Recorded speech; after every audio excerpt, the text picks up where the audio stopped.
Guys, in today's video, I decided that I wanted to talk about this disease that I have, which is known as Bell's palsy. And the reason why I wanted to do a video about it is because it's Face Paralysis Awareness Week, and that's from March 1st to March 7th.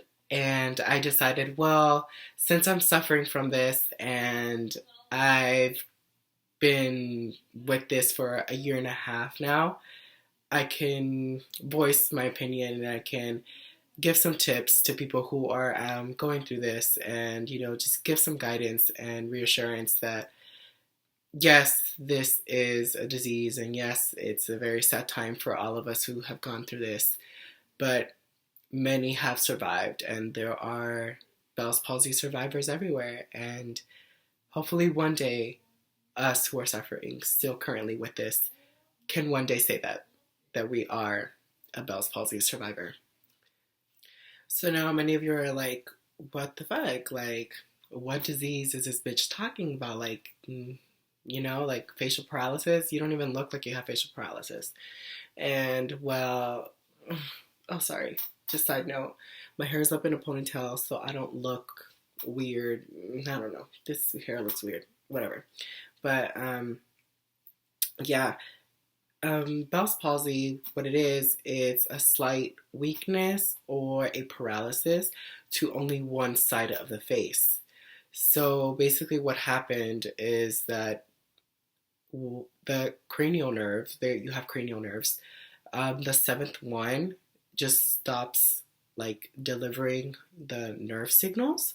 So your nerve cells, remember like back in biology and anatomy, there's synapses and that's like where the nerve cells like travel through. Well, with Bell's palsy, like they get inflamed and they just stop sending signals. And so your face stops receiving these signals. So every time you smile, every time you move, every try like your face, it doesn't move. So it's paralyzed. There are many symptoms with Bell's palsy. One of the biggest symptoms is that you lose the sense of taste. So your saliva, like something goes wrong with like your taste buds because like the nerve like just completely paralyzes. So you go numb, your face goes numb, and you stop tasting food. And for me personally, that lasted I think like a month and a half where I couldn't taste food. It was pretty awful. I just really didn't eat anymore and it was bad.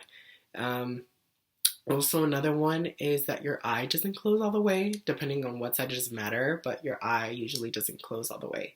So what happens with that is you can get two different symptoms. One, either your eye dries out, like it like tries to dry out, so you have to constantly be putting in eye drops because you don't want your eye to dry, because then your cornea can get scratched and fucked up and you can go blind, and we don't want that. So eye drops usually obviously helps that. And with me, my eye overly cries. My eye tears up too much, like it just overly tears. Like people always like, are you crying? And no, it's just my Bell's palsy. So yeah, those are some of the symptoms with Bell's palsy. What's really crazy about this disease is that it happens suddenly,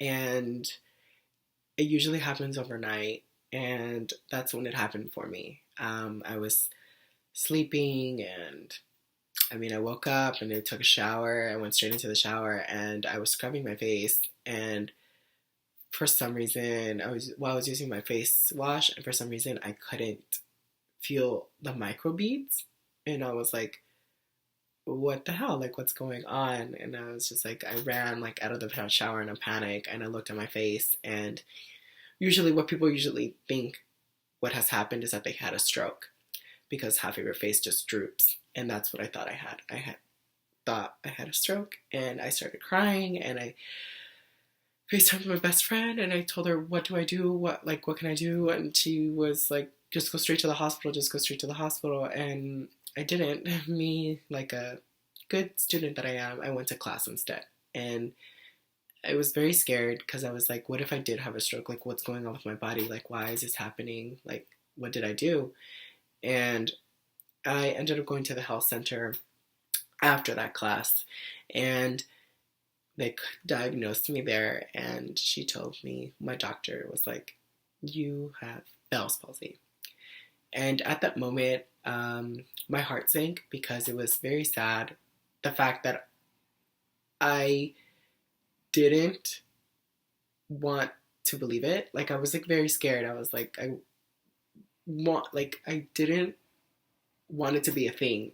I was like, okay, hopefully, you know, this is a thing and like they have a cure and stuff, but like, what if they don't? I'm like the first person who's ever had this. Like, this is crazy. And when I went, well, she was like, you know, many people have it. It usually happens one in like 5 Americans. So yeah, and it's very weird that I've never heard of it, and it's my first time hearing of it, and that's why I'm trying to educate everyone else so everyone knows that this does exist, and you know, you can help people. And um, unfortunately, there is no cure. Uh, uh, it goes away on its own, and it's very weird too that they don't know what causes it. They say it's usually a viral like infection, a virus, but even then they're like it could be stress, it could be a pregnancy, it could be lots of different things. Like some people claim that it's like environmental change, like it's very weird and it's very sad because you don't know what causes it, so anyone can get it, and there's no cure. So you're stuck. So obviously to this day, I still have Bell's palsy. Um, I think the hardest part of having Bell's palsy is losing your smile, especially when, I mean, that's usually what attracts people, like your smile. And growing up, I was always told that I had a really nice smile, and in high school, everybody would tell me that they loved my smile, and I felt like it was part of my identity, like it was a part of me, obviously. And when I lost it, it was one of the saddest days of my life. It was just like so sudden that it was just taken. Like I didn't have the opportunity to like say goodbye. I didn't have an opportunity to like take a picture, like one last picture, like smiling. And I think that's one of the hardest parts. Like, honestly, living day by day, knowing that who these people see is not who you are. Who these people see is someone who's being affected by this incurable disease. And I'm so grateful that I've had my family on my side, and I've had so many people help me, like in the community and in the church. And I thank my parents because they've tried so hard and they put me through acupuncture. And that's usually what people do as for treatment. And it did help somewhat, but I mean, it doesn't come back like just suddenly. It takes weeks, it takes months, it takes years. And for some people, it never goes away. And yeah, it was just, it's a very hard process. It's a very hard thing to be going through. And I honestly don't wish it on anyone, not even my worst enemy. This is not something that people should ever have to feel like they should go through it. Like, it's honestly very sad. And yeah, some like treatment wise, all I ever did was acupuncture, and I took the steroids that they give you, because they give you steroids to like calm down the inflammation. And then I think that's it. I didn't really try to do anything else. I mean, my doctor tried sending me to a neurologist, but then in the end, like, I don't know what happened. The paperwork got mixed up and they never put me through. And in the end, I just gave up. And I told myself, you know what, it's never going to go away. So why are you going to try? Like, why are you trying? Like, this is you. This is a part of you. Like, that's all you are. And I literally, like, I live that way now. I convinced myself that Bell's palsy is me. And it's very hard. It's a very depressing time, and it has its toll on your like mentality and your conscience and like your self-esteem. And it's very hard for other people. Like, how do you educate someone to learn to love themselves again by seeing themselves, like looking at themselves in the mirror and they don't know what the hell is going on, or like, why is this happening? It's very sad. And they have no power to control it, and they have no power to like help it. There's no way you can help it. And it's like, what am I doing? Like, I'd rather die than be going through this. Like, it's really sad. And my advice to people who are going through this is don't turn into me. Don't go into this dark place and start assuming that this is the end and nothing can ever get better and that's it. No. I want you to do me a favor and go out into the world and smile. Just smile. Even though I know you can't, just smile. Just smile as hard as you can. And go to your doctor and demand that you go see a neurologist. Go to your doctor and do everything that you can. Go to your doctor every day, because I think that's one of my biggest mistakes, that I never went to the doctor. I went to the doctor literally maybe like 8 months after it happened, and they were like, well, it's not too late, but it's like, you're there. And it's like, why did I wait so long? Don't wait so long. Go to the doctor.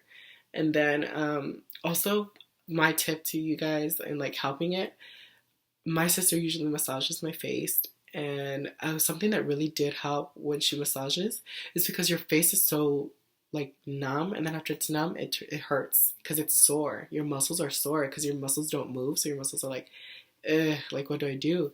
And so I think what helps is like really getting into your deep tissue and massaging like crazy, like really massage, like actually like get like the palm, like, and just go in there, like work in there. And that did help. Like, obviously I can move, I have movement, and it's a lot better than what it used to be. Trust, it's a lot better. But it's still a scary time. It's a very sad time because, I mean, at the end of the day, I know that this isn't me.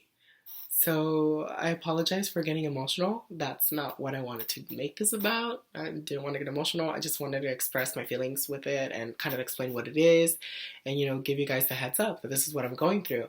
This is why my eye always cries in my videos. This is why when I do my makeup, like, I have to accommodate doing this eye to make it like close to this eye, because this eye droops and the eyelid used to be a lot lower. Thank God it got higher, but it's not the same. The crease is not the same. So I have to accommodate the crease on this eye so it can match this eye. So usually I make the crease higher.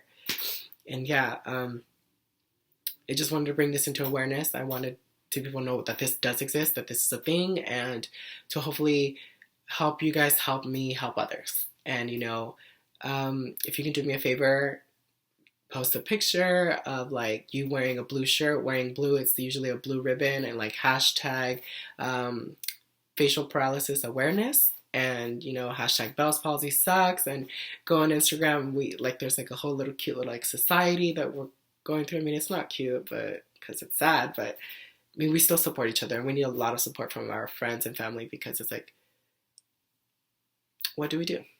And so to end this video on a positive note, so I've had Bell's palsy for 1.5 years, right? And my face has gotten a lot better. So there is hope for everyone. And don't be worried. Don't be scared. I wanted to extend an invitation to anyone who's going through this, or anyone who has gone through this and wants to like share their story with me, that please do.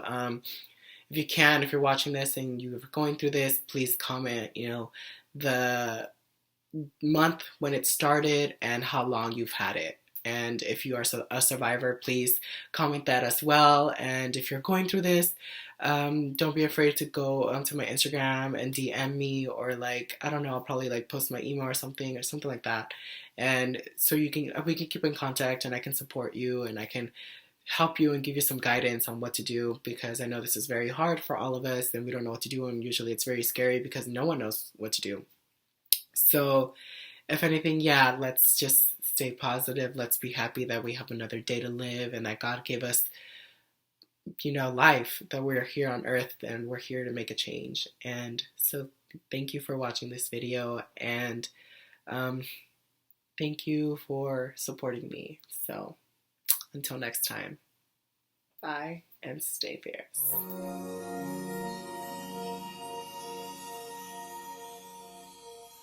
Late at night when all the world is sleeping.